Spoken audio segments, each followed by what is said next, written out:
This is Amy Poehler. My new movie, Disney and Pixar's Inside Out 2, is coming to theaters June 14th, and it's making me feel joy and sadness and anger, definitely some disgust, and I think a little fear. But I'm also feeling these new emotions like anxiety, embarrassment, envy, and ennui. It's what you call the boredom. Okay, that one was weird. It's gonna be the feel everything movie of the summer. Disney and Pixar's Inside Out 2, rated PG, parental guidance suggested. Only in theaters June 14th. Get tickets now.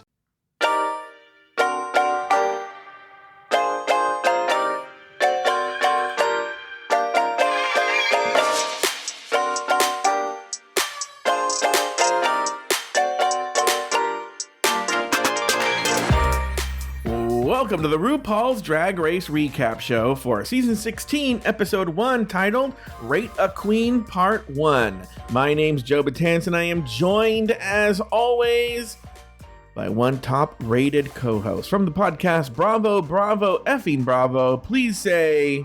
No one wants to be pork chop. To Mr. Nathan Patrick Brown. Hello, Nathan. Hi, Joe.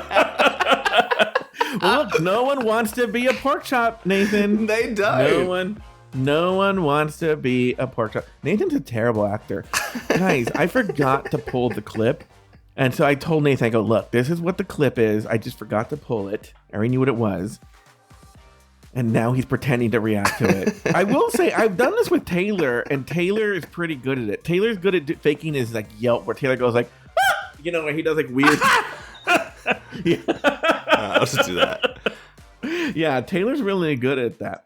Anyway, hello, Nathan Patrick Brown. Welcome to Season 16 of RuPaul's Drag Race Recap. Wow, can you believe we've been doing this for 16 years? Crazy. 16 years. I'm almost legally for me to date my own show. Oy. Almost. Anyway, Nathan Patrick Brown, how are you? What is going on? You and I just had I don't know why I asked you this. We had a very long conversation over at Just Between Us Ghouls. No, that's for Just Between Us Girls. Yeah. Over at you can get that at Patreon if you join at the executive tier and above, or if you're listening on Apple Podcasts, if you just go right, it's right there by the title of the show. Right, and you open up the podcast, subscribe. I believe it's like $6 or something a month. You get Just Between Us Girls. You get anything the executive tier gets for the most part. That's what you get over on Apple Podcasts. Do it. It'll be a good time. And also, by the way, patreon.com, if you want the show without commercials, you want it early, you want oftentimes too, this happens more often than you think, they get a longer version of the show because maybe a host says something that they don't want on the public feed, but they don't mind on the Patreon feed. That happens frequently, by the way. So go over to patreon.com/afterthoughtmedia, and at the premium level and above, you get all those benefits. But Nathan, let's jump right into the show, unless you have some big things you want to talk about before we get into the show. No, but... Yeah? No, I don't. That was one of my classic bits. Yeah, one of your classic Nathan. By the way, I will say this is not a good selling point for Just Between Us Girls. I open up, I'm like, you know what? I always talk too fucking much. So I open up this Just Between Us Girls. I go, Nathan, how are you? And he's like, fine. And I go, oh, weren't you on a cruise? Yeah. What happened on the cruise? Not a lot. And I was like, oh, right, well, that's... So I had to tell, I'm not even joking, guys. I had to tell a story and stretch it out about how I had a bad dream and maybe an ear infection. That's literally what this week. It was fascinating. It was fascinating. It was great. We did talk about magic, which I will say you should have brought up the mentalist earlier because I felt myself nerding out about magic and mentalism. I almost even did a mentalism trick for you, but I was like, no, we're running late. That would have been great. Yeah, well. If only you didn't talk for 20 minutes about your fucking dream. Well, yeah, because 7 minutes in, this Nathan, I was like, oh, so you guys, you're good. If you want to hear, let me change the ad. If you want to hear me struggling to make conversation with Nathan Brown for the first 7 minutes of Just Between Us Girls, go over to patreon.com/afterthoughtmedia and join at the executive level and above. But let's jump into another pointless exercise, another exercise in futility. This week, 7 girls prance into the workroom, pose the house down, and showcase their talents in the Spring Break Talent Show. On the runway, category is Reveal Yourself. In a twist, no one is eliminated, and the queens rank each other to decide the top 2 queens of the week. Saphira and Q lip sync for the win, and Saphira Cristál reigns supreme. Nathan Patrick Brown, what did you think of the lip sync? What did you think of this twist? Did the right queen win? Yeah, I love the lip sync. I think the right queen won. I loved the titty bib bouncing on the floor, like to the beat of the song. Like, you can't beat that. That was hilarious. Yeah. Did you enjoy that? Mm-hmm. So I have a whole thing that I wrote here. Oh, okay.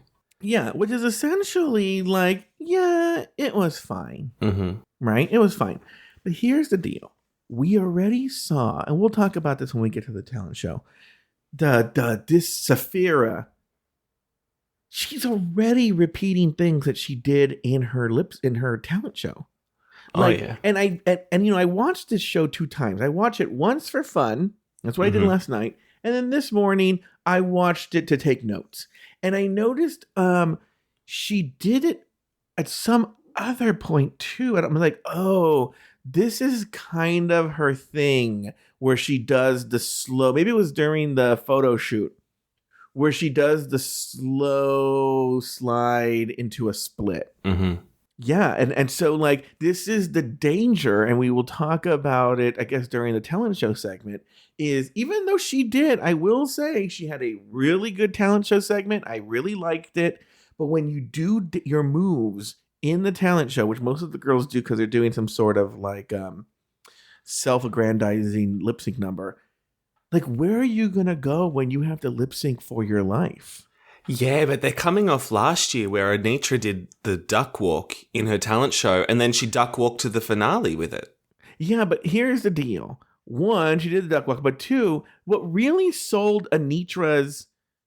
Wasn't Anitra the one that did the karate? Yeah. Yeah, I think the karate is what sold it. The duck walk was something... I mean, that was part of it, and RuPaul kept making a joke about it. You better walk that fucking duck. But the karate was what made it different. Yeah. So, and Anitra, also, here's the deal, too. If you're comparing, I know what you're saying. They're going to compare themselves to Anitra. But even Anitra, at the end, we were seeing her do a lot of the same shit. Kept doing the duck walk. And she's very talented at this. She was sort of the surprising person at how talented she was and had more tricks in her arsenal than we thought that she might have. But anyway. You also asked about the rating and all that shit. Like, yeah, I kind of liked it. I think it's kind of a fun twist. I don't know if I want to see it every episode or if this is just going to be for like the double premiere. But I kind of think when Ru's not judging and ranking the girls himself, she's really fucking good at being a judge and actually critiquing people. So I thought it felt free and easy. Did you like the twist? Not to harken back to another old co-host, you actually believe this is real? Well, yeah, I'm feeding into the illusion of it. Yeah. Okay. We'll feed into the illusion. I don't think it's real at all. Now, look, if it happens to go the way the producers want it to go, sure. Right? But I think we don't ever see... Then show the results. Or maybe they... You know what? I didn't watch this Untucked. Maybe... Did they show it on Untucked? I didn't think so. I didn't catch it if they did. Yeah. Like, I would say show the results. Show them. Because I don't know if you saw... I don't know if it was this week or last week, but recently... You remember Joe Black from Drag Race UK? Oh, yeah. Yeah. I guess he did an article where he talked about how Drag Race can actually give away money on the BBC. Oh, they can? Yes. He said you can give away money on the BBC if you can guarantee that it's fair, a fair competition. Oh, yeah. Can't do that. Yeah, so that's why they don't, even though I think I read that they might be doing money next season. Yeah, so he was kind of insinuating that because of producer interference and whatnot, that's why Drag Race can't give away money. Yeah. Well, you know what? Life's not fair. So life's not fair. So anyway, what I'm saying is they interfere a lot on this show, and of course they're going to be like, yeah, this vote means nothing. Hey, like, if you were we don't care. If you were a drag queen contestant, would you just be rigor mortising it and just putting your like the weakest competition up the top and then the people who did good that week ranking them last? I think what I would, if I were a contestant, okay, so this is actually strangely tangentially connected to the big rant. I don't know if a rant, the big speech I want to give later. This is going to, well, I might as well just do the speech now so we can get into this. But let me make sure we get into this, okay? Make sure we get into what your question is. Here's my thing with the talent show. So the talent show, a lot of the queens, not all the queens, but a lot of the queens do a show where they talk about how fierce they are, and there are like how there's different things they can talk about. They're like these self-promoting songs, but a lot of them is here's who I am, and sometimes maybe if they're a look queen, here's how sexy I am, or here's how, and forgive me, but this is often the subject of it. Here's how much I really look like a woman and can fool straight men. Here's how sickening I am. Here's how goofy I am. Whatever they want their brand to be. And so what they're doing is they are using this to showcase and tell you and tell RuPaul and tell the judges, look, I am worthy of being here. And the problem with that is, bitch, you are on RuPaul's Drag Race, the fucking Olympics of drag, as they call it. Okay, you don't need to tell us that you are a basic talented queen. Okay, that's how you got on this show, and it reminds me of, like, you know, when you do stand-up comedy. So a lot of stand-up comics, in fact, this is good advice for stand-up comedy. If you ever want to do stand-up comedy, this is like solid advice that you would hear from a pro, which is your first 5 minutes that you ever write should be hilarious jokes about who you are, what your brand is, maybe your family, maybe your job. It's about you. You have to sell yourself in the first 5 minutes. Then you expand to your 10 minutes, and then that's going to include friends and blah, blah. You're going to keep expanding your circle. And then as you get more well-known, you know, once you're famous, you don't have to go, once you're famous, you don't have to go on there and be like Gabriel Iglesias doesn't have to go out there and be like, hey guys, I'm Mexican and I'm fat. Okay, because people know who he is. And that's what makes stand-up comedy in a little bit of a way easier as you get more famous, because the audience already knows your brand, they know who you are, so you can just get to the good stuff right away. But when you're not a famous stand-up comic and you're just going out to a crowd who doesn't know who the fuck you are, those first 5 minutes have to be selling who you are. I'll give you a good example. Our friend Lori Roggenkamp has a joke an opener that I make fun of a lot, where she said, this one was back in 2006 when I met her, that the joke used to be, hi, I'm Lori and I'm a virgin, but I don't think I'm the kind of virgin the terrorists think of when they're crashing into buildings. Okay? Yeah. So that is a funny fucking joke. You've just said who you are. You've said, basic things about you. And so when I used to do stand-up comic, now, by the way, it's kind of hacky, but it gets into who you are. So when I was doing stand-up, this is such a hacky joke. I was new, right? I would do hacky jokes. But I used to be, oh, hey, I'm gay and Mexican. That means I can decorate your house and clean it for you, too. Okay? That's good. The mean fake laugh. So the point is, again, it's a terrible joke, and I even hated it then. But now they know who I am. Yeah. And then you go on jokes that build on that, and those jokes are hopefully better. But they do that. So that would be as if, like, Gabriel Iglesias, we'll use him again, or who's another person we can use? Why don't we use Chris Rock? If Chris Rock went out there and went like, hi, I'm Chris Rock. Like, I'm black and I scream a lot, right? I pace around the stage. I used to be on Saturday Night Live. Yeah, it'd be weird. Yeah, we all know this. Why are you doing this? And that's essentially when these queens are going out there and being like, I'm sickening, my looks are great, I can dance, I'm a good drag queen, I can do all that. We're like, Yeah, bitch, we know that. Why are you telling me this? Yeah. And if they all say it, it sort of doesn't have any meaning. Yes. And we've heard it 1,000 times. So, like, that's why when you have someone like Saphira or Q go out there and they do opera, she didn't go out there and say, like, hi, I'm Saphira.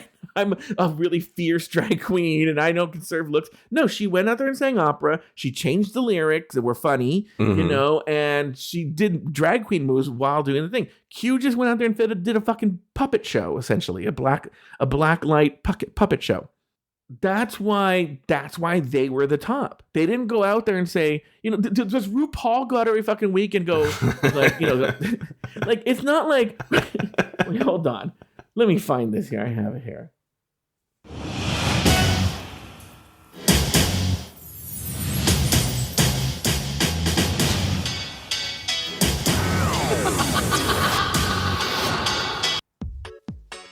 Hi, everyone. It's me, RuPaul. You know me. I had that hit song, Supermodel. Remember that song? And you remember I started a show called RuPaul's Drag Race. This is RuPaul's Drag Race, where every week we have a competition, and the girls compete in challenges, and we judge them, and then they have to lip sync for their life. And we do that every week. It's a great show. And I'm the most famous drag queen that ever lived. And this is Michelle Visage. We're best friends. And we've known each other for, oh my God, Michelle, for how long have we known each other? Yeah, and this is Carson Quest. Remember he was on that Queer Eye for the Straight Guy? Yeah, that's him. And now he's on this show. And he likes horses. And he makes corny jokes. Oh, and look, there's Charlize Theron. Remember she made herself ugly for that movie Monster? And then she was that spy that kicked ass, and then she watched her mom shoot her abusive dad or something, stepdad or something. That was a whole other. She's the one talking about that. What movie was that? That's her real life. That's her real life. Yeah. So, do you remember that? No, they don't go on and explain who you've made it on RuPaul's Drag Race. We know you're a good drag queen. You don't have to tell us you're a good drag queen. What was the question you had for me? Because I remember it related to that. How would you rank the queens if you were a contestant? So that's the thing, is knowing that, telling you what I just told you, when you go on this show, you're not going, it's not real life. You are going on a fake show that's about how good you are at this competition. It's so funny that you brought that question up. I just saw this Lady Bunny on the Delta Work show, I think it was. The Finally Delta. What's the name of this show? Very Delta? Very Delta, okay? And she made a really good point, is that, you know, there's a difference between being a really good, we've made this, but she made it in a different way that we've made this point, that there's a difference between a really good drag queen and being on this show, that this is a reality television show. So the fact that, like, that she used Nina West and somebody else as a thing, but like, when you go on a drag, you know what? That actually answers what I was just talking about. When you're at a drag show, you just want to see if they're good at fucking drag. You don't care that they pretend to be in drag, that their parents don't know they were in drag. No one goes out there to, like, you know, dance some disco number and then they're like, oh, by the way, everybody, my dad died after I borrowed some money from him or something like that, and then before the show, and he doesn't know how to drag. Like, are you good at fucking drag or not? That's what she judges. And you can't judge drag by whether people are good on Drag Race. That said, going to answer your question, I would realize I'm on a fucking game show. I am not in a real drag competition. It is a reality show that disguises itself as a competition. So knowing that, just to answer your question, I would suss out, who do the producers like? Who do I think that they're favoring? Who did RuPaul laugh at the most? And then I would pick those two people. I would subtly show the producers that I am a team player. Thank you. Yeah, that's smart. Well, try doing a podcast for 16 years. 16 years. So why don't we do this? Why don't we just do this, and we just did this to clear the air? Why don't we take a break, and when we come back, we're actually going to talk about the episode. Cool.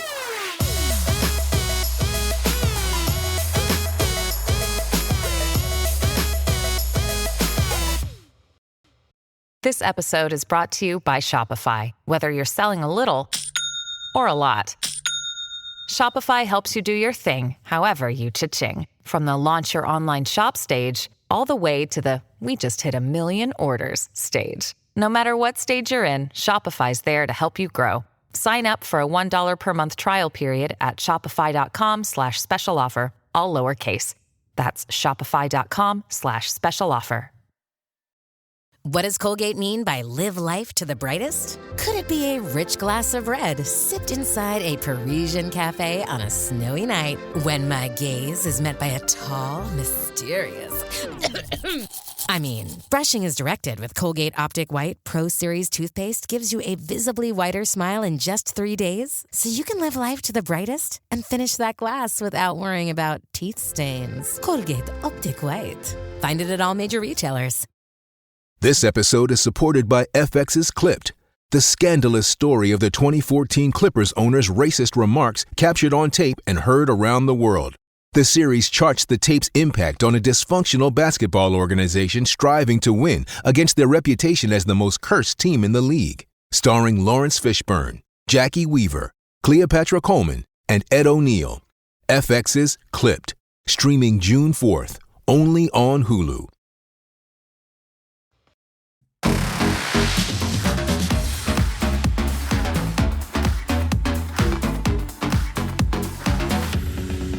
We are back. Nathan, Patrick, Brown, I have a question for you. The workroom entrances. We have time to meet half of this season's Root Girls, the first 7 from. And so first up from Kansas City, we have Q. She's 26. I'm not going to go one by one. Were there any drag queens who came in that really stood out to you? Well, no, not really. I'd already watched them walk in through the Meet the Queens. Yeah. But then as we saw more of it this episode, I actually liked a lot of them a lot more than I thought I would have. As soon as Amanda walked in, I was like, I'm going to hate this fucking bitch. But she turned out to be not that bad, personality-wise. Okay, so I'm going to stop you there. Amanda, I'm going to tell you something. I could see maybe she grew on me a little bit more this episode as the episode went on. But I'm going to stick to... The workroom entrance. She gave me the ick like nobody's fucking business. I just did not like her. She was annoying. She was just weird. I didn't like it. She grew on me a little bit. I go hot and cold with this Amanda. I hate the name. Oh yeah. And I hate the name. And there's something about her I just wouldn't like her. I just even out of the boy drag I don't like. In the boy drag I don't like her. In the girl drag I don't like her. It's so funny because she goes, "Oh, I just kind of have this 19." Is she the one that she's been very 1980s? Oh yeah, I think it is. Yeah. You know what? Like there were shitty parts of the 1980s, and she sort of has embodied a lot of those shitty parts of the 1980s. I don't like her. Like AIDS. Yeah. What? AIDS. Yeah. AIDS was a really good. That was pretty shitty. That's pretty shitty.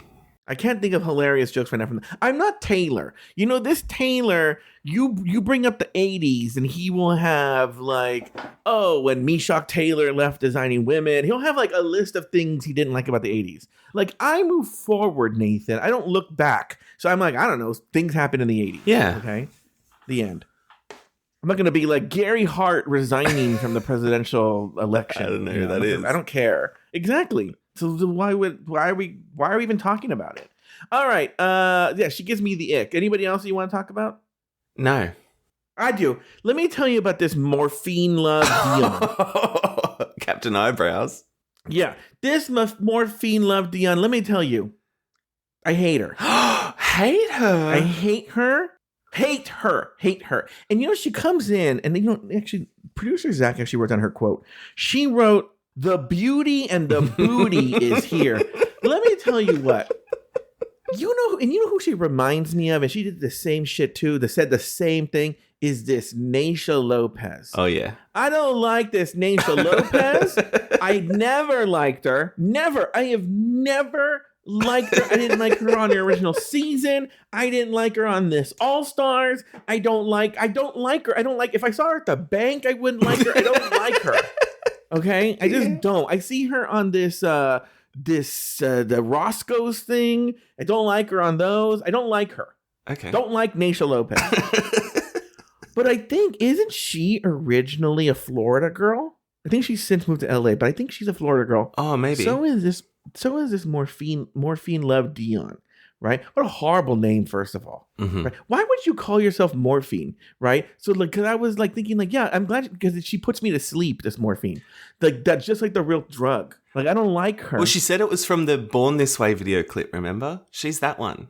I don't know, but anyway, I don't know. I'm not into that. I don't know what she's talking about, right? But let me tell you. Okay, yeah. She does this thing. She's annoying. But here's the deal. Here is the deal, especially from what we've seen of the first half of season 16. So I don't know about the second half. As much as I hate her, and as much as I don't like her in this whole episode, I'll be seeing horrible things about her, okay? We need her. Because if she's not there, this is going off only the first 7. I haven't seen the second half. This would be so fucking boring, this show. Can I defend her for a minute? Sure, go ahead. Terrible drag, horrible drag queen. So fucking funny. I was laughing at some of her lines and just her bitchiness, and I agree. We need her. We need her. The show, look, as much as, because the only, look, when people may not know this outside of the Afterthought world, but one of the things that everyone loves at Afterthought, at least you subscribe, maybe you guys don't like it, is they love when I go on these rants about Dustin Lance Black or Soju or Todrick Hall or the I don't know who, I don't know, the other people. They know more than I do. So the fact that there's another one with this morphine, that's what makes the second she's gone. I mean, what am I going to talk about? Am I going to talk about the tsunami or whatever her name is? What is it about morphine that's turned you off, though? Like, what is it that you hate the most? I don't know. I don't like her. I don't like her. I hate her. You're talking about how she says her funny lines? I don't think it is. Well, I think it's funny how she's like, I'm all about the booty. I got the BBL. And then she turns around and there's just this tiny little butt. Like, it's not even that big. Yeah. And it's just like, the Saphir is like, I just eat Big Macs. Look at my butt, And somebody else who has a better butt than her, too. I don't remember who it is. Who are like, oh, yeah, this is just my real butt. Yeah, no. And I don't want to waste. I don't want to pull a Lori and blow my load right here. Okay, I have more things to say about this morphine, but just initial thought, just her walking in, right? Okay, anybody else? No, they all seemed fine. Honestly, they seem. I fine. want to talk about this Dawn. All right. What's wrong with Dawn? First of all, somebody on the Discord said that Joe's gonna be in love with her. No. Okay. She looks like she has dirt under her fingernail. That's all I'm going to say. And I don't know why. Maybe she doesn't. And it also looks like she has freckles where she shouldn't have freckles. Like, I'm going to be like, who has freckles in their ass crack? Like, it's going to be like, there's freckles everywhere. And I'm just like, and I love freckles. But just like, it'll be like, that's weird. There's a bunch of freckles there. It's just weird, right? That said, she seems very nice. I do hate the trend where people have things in their ears that aren't earrings, but they're like just... Yeah, like a fucking household key. objects. She's hanging a key. Yeah, I don't like that. He's a key from there. And it's like, okay, we get it. Well, you're leading to my point. Which my point is this. And this is not her fault. I'm being honest. I actually do think, because what I'm gonna say sounds like I'm putting the onus on her. I'm not. I think it's Willow is being her authentic self. Did you say Willow? Okay. Well, you're making my point. Right? This Dawn, I didn't even do that on purpose. This Dawn, I think, is being her authentic self. I really do. I don't think she's I don't think she's trying to be anybody. I think she wants to be her own person. You know what it reminds me of? I knew this guy. I actually hooked up with him too. But I knew this guy who he was so boring and he wanted to be interesting. So to be interesting, he didn't know how to be interesting. So in order to be interesting, he would wear like super wacky clothes and be wacky. And I'm like, don't just be you. You don't want to be wacky and wear a fucking yellow zoot suit where you go somewhere. Just be you. Yeah. All right. Yeah. And it's the same thing with this Dawn. Is like she has a key from her ear. That doesn't seem authentic. But for the most part, based on the drag that I've seen, I think she's a very talented drag queen. I think she's trying to be who she is. But what I'm saying, and even that like Freudian slip I made, is that the casting people are like, oh, she's the next Willow Pill. She's Willow Pill. This is our Willow Pill. What's the deal with like Brooklyn Queens? Like, is that like a badge of Not honor to Brooklyn say Heights, you're from right? Brooklyn? Because I'm going to tell you something. Somebody wrote to me on this Instagram, and they were like, I think it's Sky Scott. He's like, are you watching this Canada? And he starts going on about Canada. He writes to me and Taylor. By the way, Taylor didn't even respond to him. Wow. He writes to me about Canada, how great Canada is this season. And maybe it is. But I will never watch this fucking Canada. I can't stand this Brooklyn Heights. I don't like her. She's not from Brooklyn. She's from fucking Canada, right? And I don't like her. And I can't stand her. Do you know, as a joke, the Afterthoughts last year got me a cameo from this Brooklyn? Yeah. Did you hate it? Anyway. No, I thought it was very nice that they did it, but I was like, ugh. So and I go, and so I was very polite, and I said, oh, no, I'm not watching it. I go, I don't really like this Brooklyn Heights. Then he writes me another message. Oh, you should really watch it. This Brooklyn, she's changed so much. And then he goes, something about they did a special, like the story of Brooklyn. Oh. An episode where the queens had enacted the story of Brooklyn Heights. I can't think of thing. I would rather slide down a razor blade and land in a tub of alcohol than watch an episode where Brooklyn, the story, I have to watch. I would literally, if someone said you have to cover Canada and you have to do this episode, I would end the podcast. I'm not being funny. I'm not being hyperbolic. I would say, nope, well then the podcast is over. Because I will not watch that episode. Okay, but so my question was, like, with Dawn, she's like, I'm the ethereal fairy queen from Brooklyn, and I feel like everyone who's from Brooklyn is very, like, pro-Brooklyn. Like, in my mind, as a visitor, tourist, it's just New York, you know what I mean? But, like, is it very different Manhattan drag and Brooklyn drag and Queens drag? Like, is it? I don't know. I'm not from New York, but here's what I'll say. I just saw this TikTok that was about the gentrification of Brooklyn. And about how, even just a matter of a few years ago, 10, 15 years ago, people used to be embarrassed to live in Brooklyn. Oh, really? I mean, it was sort of like saying, like, I don't have the money to live in the city. I remember, gosh, how long ago that was? Maybe about 20 years ago. I was like, what do you call, like, online relationship? I wouldn't call it relationship. Catfishing? Online fucking, no, not catfishing. Online, just whatever, with a guy from Brooklyn. And he was, I will give him this. He was one of the early, like, I don't give a shit that people make fun of me. I'm from Brooklyn. I think it's cool. Right? Oh, so were you like jacking off online with him or something? Yes. And then he came out to LA. He came out to LA and we hooked up and blah, blah, blah, blah, and he went back. Right? Lovely. Yeah. I only met him one time, but he did come out to LA and we did hook up. But he was early. He was an early adopter of, he was truly he lived in Brooklyn before it was cool. Right. Okay. But now it's become so gentrified, such a thing that I'm like, I think that's the sort of the thing. So I don't know anything. I don't live in New York, and I'm sure someone could tell me. Maybe if Aja listens, she can explain in detail the differences. But I don't know that much about it. But because last I heard, when Miranda on Sex and the City was moving to Brooklyn, it was like the whole world was fucking crumbling down. But now it's cool. Yeah, now it's a cool place to live. It's a very, very hip place to live. Any other thoughts on any other drag queens? Yeah, they seem fine. I like Saphira. Zinami's not that annoying. It's, pretty good for an entrance. I will say, for being Candy Muse's drag daughter, she hasn't bugged me too much. We're on episode 1. We're only in episode 1. But whatever. All right, for the mini challenge, the verse video message of the season plays, and RuPaul enters the workroom to announce this week's photo shoot mini challenge. The queens will come to Ru's front porch and pose the house down. After each queen poses for the Ring doorbell camera, they're confronted by nosy neighbor Love Connie. All right, your thoughts on this mini challenge? I thought it was a nice twist to do the Ring doorbell camera thing, but also I think it was just an excuse to have Ru sit down for the whole challenge because, he's getting on in age.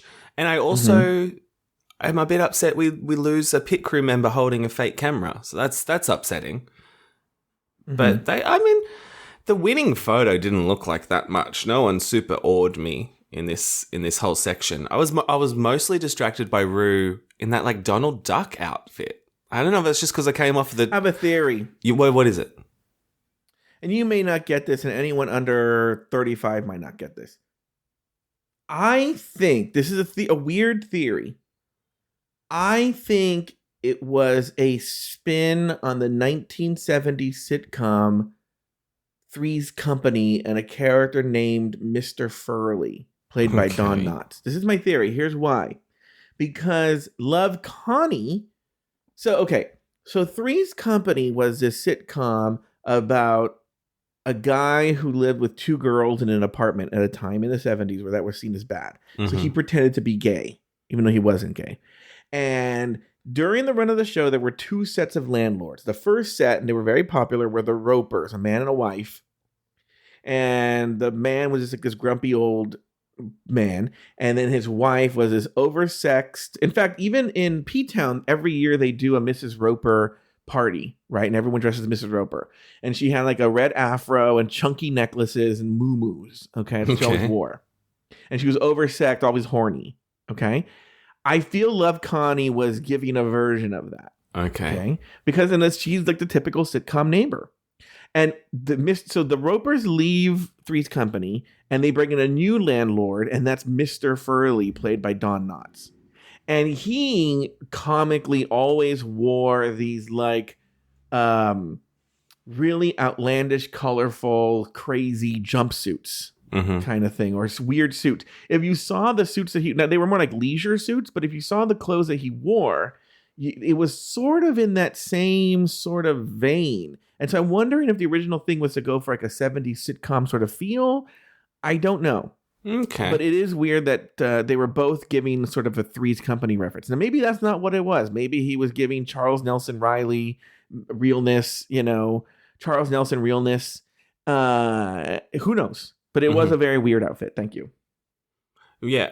And this Love, Connie, is she just like always on the lot? Like, let me tell you about this Love, Connie. And I don't blame her. First of all, let me give my opinion on this thing. It was so boring. Did you know, I think I told you this last night, I kept falling asleep during this part. Yeah. I'm not even joking. Literally falling asleep. And it was boring. There was nothing interesting. It wasn't even obvious to me that it was not enough that they were taking pictures of them. I didn't get that part, you know? Yeah. But I think RuPaul just didn't want to be in the same room with these fucking bitches and have to make awkward conversations. So now this put a separation where he was only talking to them through this Ring doorbell thing. Yeah. And so he didn't have to sit there and make awkward conversation with them as they got ready to shoot. 1. 2, it was boring. 3, this Love, Connie, I'm going to tell you something. I actually think she's very talented. Yeah. Okay.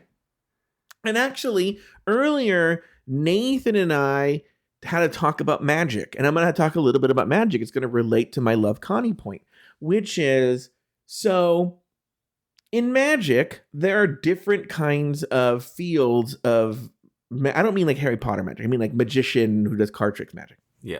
And so there are magicians who do mentalism. There are magicians who do big stage illusions. There are magicians who only do card tricks. There are magicians who only do coin magic. There are magicians who only do parlor magic, close-up magic. There's so many different kinds of magic. And one of the fields, and it is a specialty, is children's magic. Magic for children.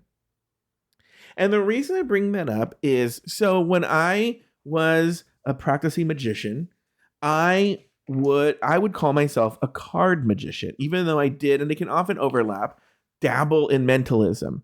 Mm-hmm. And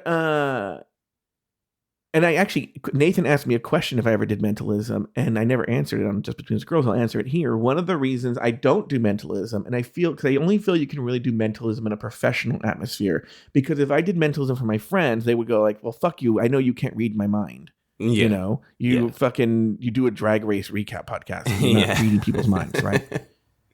But in a professional setting, you don't know this guy's background.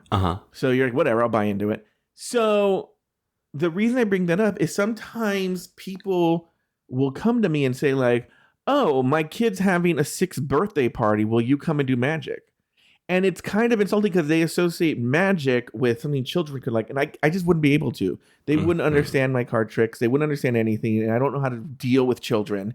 So no, I can't do that. But they pigeonhole, all magicians can do magic for children, even though that's a whole own specialized field of magic. That said, Love Connie is a very talented improv queen. I believe she comes out of the Groundlings, which is very character-based improv, okay? Okay. And so that means Love Connie is a character that she probably developed at the Groundlings, but that she's nurtured and created this character. So when she's being Love Connie, that is her character, and she can do anything as Love Connie. But now they're bringing her back to do things almost like, well, you're the funny drag queen, and RuPaul doesn't want to deal with the queens or be funny. You go be funny. So Love Connie was ineffective in this, but I don't blame Love Connie. Just the way I don't blame Willow Dawn. I don't blame Love Connie. I think it's a shitty gig. She loves the exposure. Everybody would. It's great for her exposure. It's great to build who she is. I appear regularly in RuPaul's Drag Race, blah, blah, blah, blah. But I do think it's kind of insulting how they treat this very accomplished, very talented comedian. Thank you. Yeah. And I miss a dunk tank. Like, let's dunk these bitches. I want to get their costumes ruined and humiliated. Oh, yeah, but that's the thing too. Maybe that's why I didn't get that it was a photo shoot challenge. It was like, it wasn't consistent, So, like, you're right. It's not like, oh, we're going to blow feathers at you. Oh, we're not going to put you in a duck tank. Oh, we're not going to, put a wind machine. We're not going to do any of that. We're just going to have you pose in front of a Ring doorbell camera. Yeah. Do you think it was sponsored content from Ring? Oh. Possible. Very, very possible. My Into the Woods nerds really like that reference. I was like, what is that from? That's from something. Okay, Maxi Challenge. Rue returns to the workroom to crown Saphira the winner of the mini challenge and announce this week's Maxi Challenge, the MTV Spring Break talent show. But wait, Rue announces 2 surprises. Immunity is back, and the queens will be judging each other this week using Rate a Queen. It's Elimination Day, and the queens prepare their looks. The girls talk about the Rate a Queen strategy. Morphine reveals she had a BBL, but admits her ass pales in comparison to Saphira's all-natural booty. A doorbell rings, and guest judge Charlize Theron, how do you say, is it Theron or Theron? Maybe Theron. Strolls into the workroom to drop off some sweet treats. Later, Q shares the struggle of being gay in a small town, and Morphine reveals her parents, who she lives with, do not know she does drag. Lots to talk about here, Nathan. What are your big thoughts here? We need to talk about Morphine living with her parents and them not knowing she does drag. Because, do they have eyeballs? What's going on in that household? Yeah. She looks like an unfinished puppet. I should say Muppet. When they make a Muppet and it's a girl, but they haven't put the hair on yet. Mm-hmm. And you know what? I figured out who she looks like. Who? The girl Eminem. Oh my God, yes. When she's in boy drag, she looks like the girl Eminem. Yes. She looks like the girl Eminem. That's who she looks like. And if her parents are living with the girl Eminem, yes, they know, surely. I could see, I've seen this Delta work out of drag. Mm-hmm. We all have, right? But I've seen her in person out of drag. Actually, I've never seen her out of drag in person. I don't know what I just said that. Okay. But we've all seen her out of drag. And the transformation that Delta work does is amazing. Okay. But if Delta work said, I never leave the house in drag or come in drag, my parents don't know. Mm-hmm. I'd buy it. Same thing with this Candy Muse. Same with Katya. A lot of these drag queens, they do present as boy. But this Morphine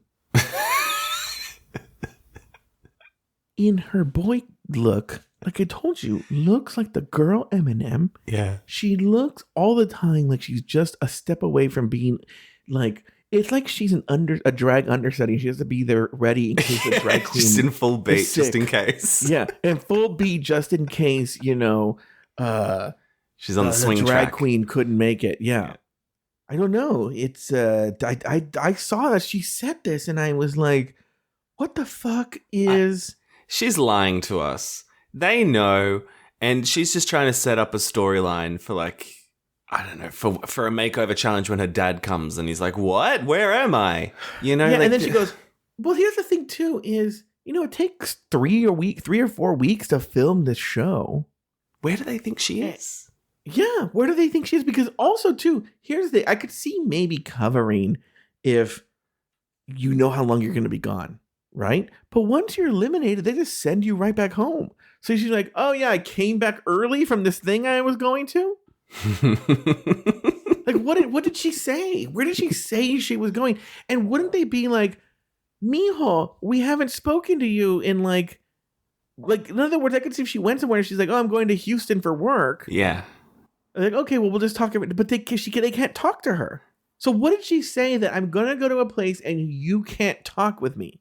Yeah, it's very fishy. And I don't mean that in the derogatory sense. Here's the deal, too.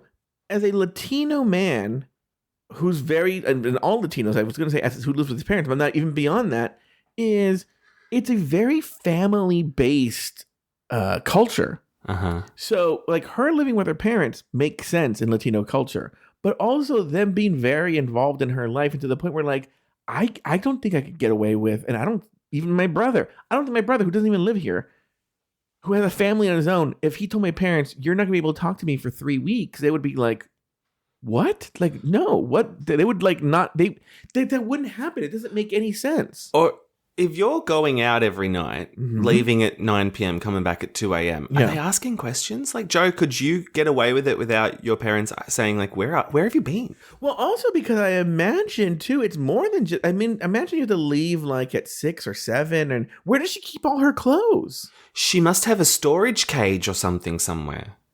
It's a mystery. But you have to go and you have to get ready and you have to, like, then that means she has to completely de-drag, go back to the storage place, put it away at 3 a.m. or whatever.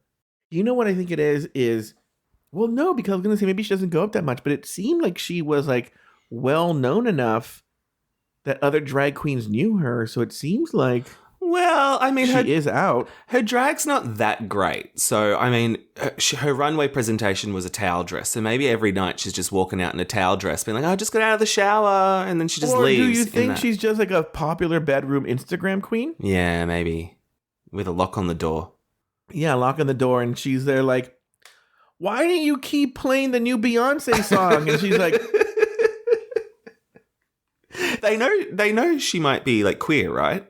At least. I think that they said that they knew she was gay, but they just don't talk about that part. Oh, okay. Yeah. Look, they have to fucking know. That part I would not even. The doing drag, I go, maybe with a lot of work, they know she's not doing drag, right? But no, they have to know she's fucking gay. That part, she can't hide. She can't hide. All right, let's talk about this Charlize Theron. Did you have any thoughts on that?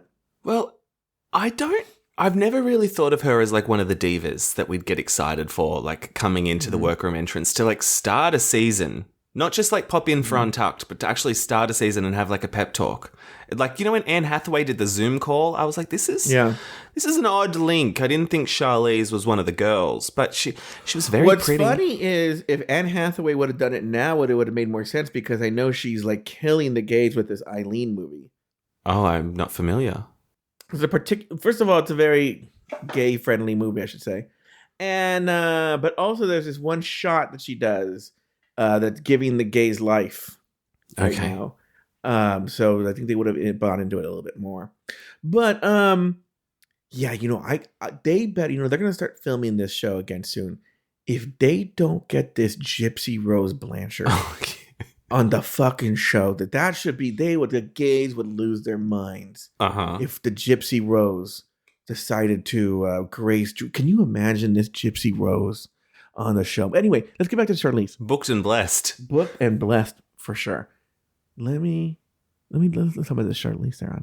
Yeah. I've never seen anything. Now, by the way, this Charlize Theron, Oscar-winning A-list actress, whatever. I know they want to surprise the queens. Maybe they should have told them first that she was coming in. And you know what, Nathan? I'm going to stop right here. I'm going to play a clip. Okay. I didn't pull it, but I'll play it in post of her walking in the room. Oh, hello. Hello. Is anybody here? Hi. Welcome to the neighborhood. Charlize Theron here. Now, Nathan didn't hear it because I didn't pull the clip, but what you would have heard, Nathan, is it's so embarrassing. She walks in and she goes, "Hi, anyone enter the door? Anybody home?" I don't know what she says, right?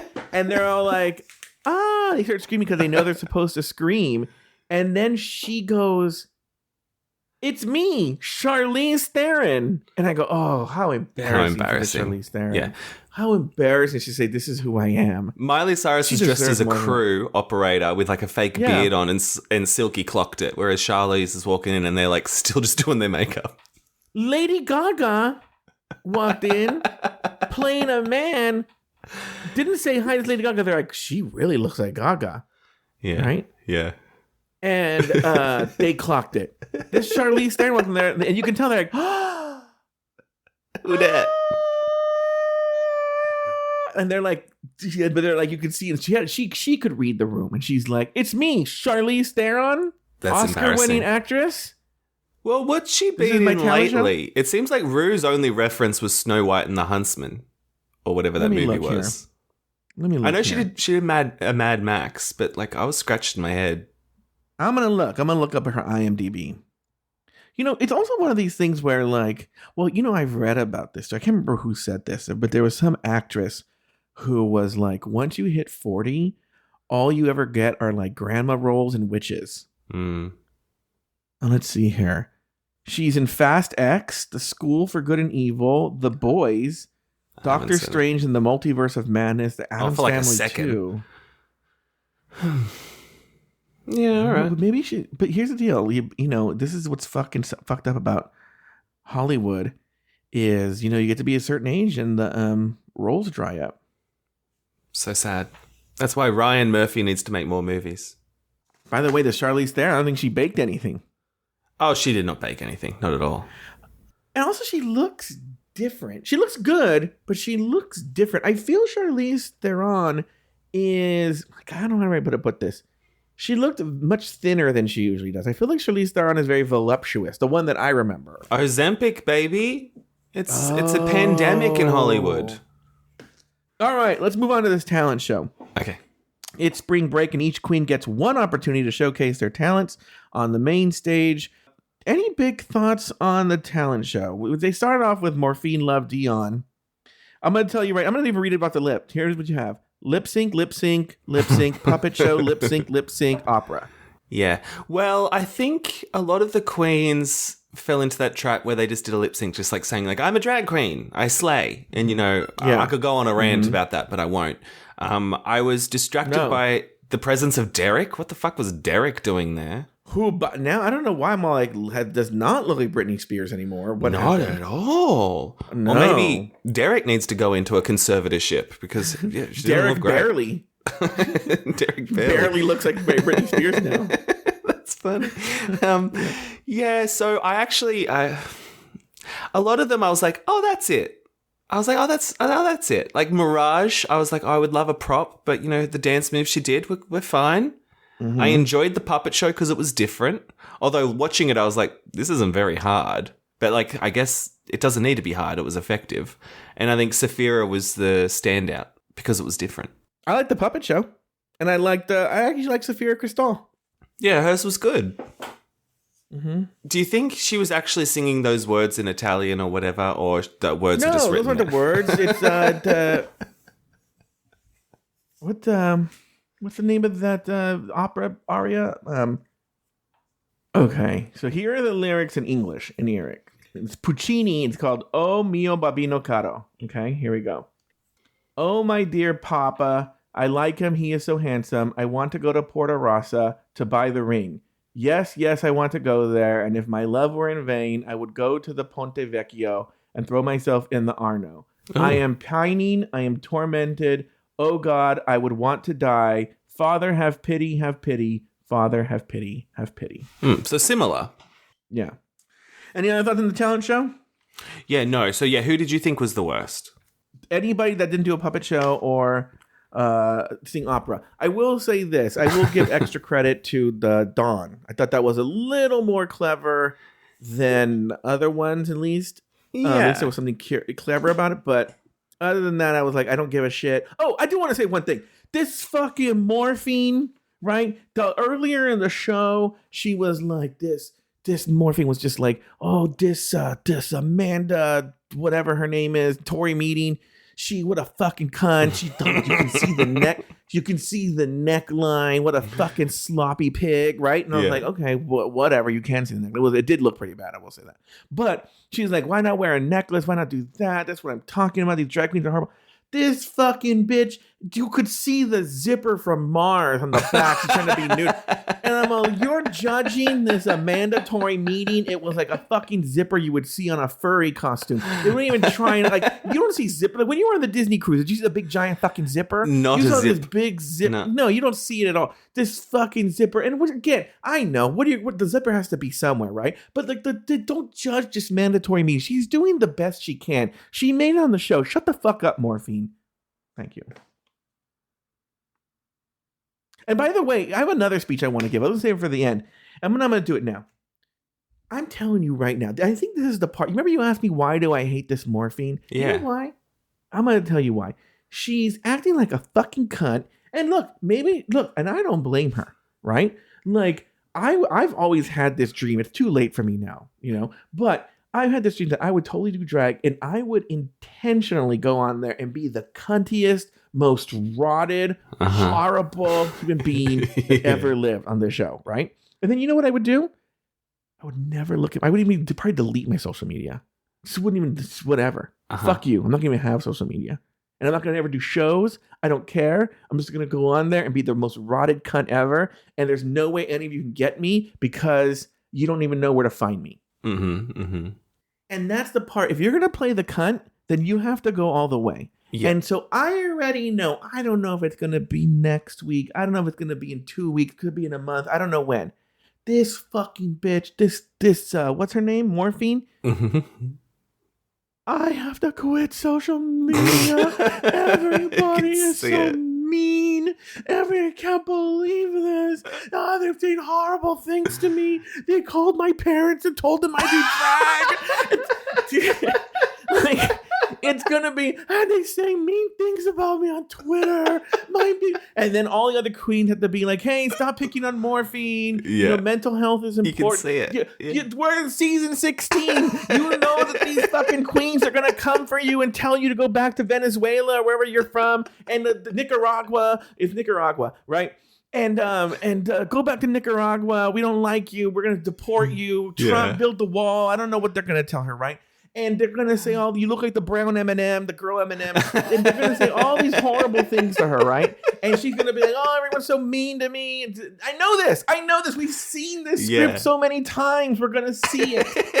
And that's what gets me mad. It's like you go on there and you're calling people out and saying this and their neck and blah, blah, blah, blah. You don't think that shit's going to get out? You don't think people are going to know about that? And then she's going to be like, why are they mean to me? And that's the part. Why are they reporting my account to Instagram and they've canceled it 9 times? Because you act like a bitch. And I'm not saying they should do this. Who cares that much about Drag Race that you're swatting people on Instagram and shit like that, right? They call the police to her house now. Like, who's caring that much that you're doing that? But then that's the problem. That's the cycle we go in. She's finally giving us real cunt bitch realness. It's great. But then people attack them, and then you have this totally awful show because everyone's afraid to be mean. Anyway, what did you think of the looks? So, well, on Morphine, I thought it was pretty disappointing. Like that towel dress, she was like walking down the runway being like, it's couture. And I was like, it's a fucking towel dress. Like my stateroom attendant on the Disney cruise could have done that in 2 seconds. Like it was not that good. It's funny you say this because I wrote this in my notes on the looks. Remember you were talking about Brooklyn earlier? The place? Now, Brooklyn, the place. They talk about how they're from New York and, art, what's Clat? What was that again? The Club Legend Art Theater. Yeah, Club. Remember that horrible song? Yeah. Oh, we're from New York and we're Club Legend. Remember that horrible song? It's horrible. Okay. Then they talk, but they all have different kind of drag, right? But they brag they're from New York. There's 2 places, and they're both represented here. Is that when they go on Drag Race, it seems to be that's the only look they can do is Miami and Las Vegas. Oh, yeah. Like, we get it. You're from Las Vegas. She better not do a fucking showgirl look every week like this fucking Kahana Montrese. I don't want to see that. All right? I don't want to see a goddamn Copacabana number every fucking week. And then and now she came out another. She goes, "Oh, it's giving Miami." Yeah, I'm like, I'm gonna give you Miami, right? A one-way ticket back to Miami. Yeah, and okay, Amanda also looked terrible. Like, she looked better when her face was covered up in the bodysuit. Yes, I have that in my notes. She looked the original outfit. I thought, oh, that's pretty funny. Blah, blah. And then she did the reveal. It was almost like when the Beast turned into a man at the end of Beauty and the Beast. You know, where you're expecting the Beast to be this hot piece of shit, and then the magic happens. You don't think he's hot? This horrible. No, he looks like what's funny, he looks like a mandatory meeting. He does. That's what the Beast, when he transforms back into a man, looks like a mandatory meeting. Yeah. That's what he should have done. He should have come out as the Beast and then spun around and just been a mandatory meeting. Yeah. That would have been better. That would have been a better reveal yourself. And they stitched her up, putting her after Dawn, who also did purple makeup but did it well. Because she looked dreadful. Yeah, you're right. Okay, any other thoughts on the looks? Oh, and Tsunami was boring. It was just like 3 red dresses. I expected more from her. But everyone else is all right. Yeah. I was wishing a real Tsunami would take me away. Q was pretty good. Yeah, no, Q is one to watch. I'm going to be honest with you. Yeah. Q's look was fantastic. I literally, and I was by myself and almost falling asleep, gasped when she did the reveal. Woke you up. Yeah. Saphira was fine. Yeah. I feel every older black queen comes out in a look like that at some point. Well, once they said like the boobs are a bit small, I was like, yeah, I see that. And that sort of took me out of it. Yeah. You know, I'm a size queen. Any other thoughts on the looks? No.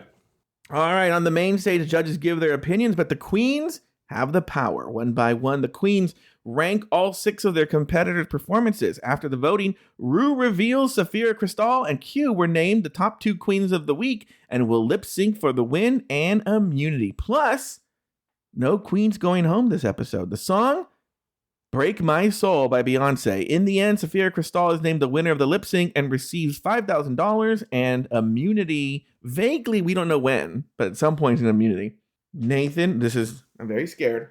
Any final thoughts on this episode? No, but I don't think Charlize Theron baked those cookies. I don't think she did. All right. On that note, that's going to do it for this week's episode of RuPaul's Drag Race Recap. Be sure to join us next week and every week as we continue to discuss, dissect, and deconstruct each and every brand new episode of RuPaul's Drag Race Season 16. So, for Nathan Patrick Brown and myself. Where is my kitty? Have you seen my kitty?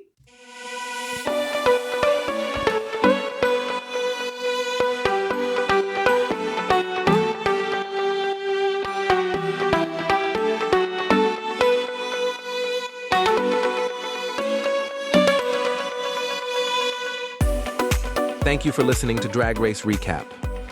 Have something to say? Leave us a voicemail at speakpipe.com/afterthoughtmedia. You can also email us at dragracerecap@afterthought.media.